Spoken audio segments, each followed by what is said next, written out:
32.303 seconds and 27.62. So he did quite as well as he did the first time around. And of course, what we got here? Number 21, Dustin Price from Edison. He had that Bronco the first time around. He broke that. He won't be coming back, obviously, because he broke that Bronco. Pretty doggone good.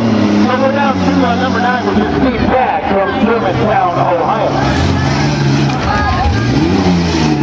He ran 28.65. If he's got a little bit of gas this time. And he's running through it pretty good, Mike. He's driving harder. Get it, buddy. Looks like he's got a great run so far heading into the hairpin, which has certainly been the Achilles heel for a lot of drivers tonight. But he's got a great run, Paul. This is a good one. Wow, I'm interested here.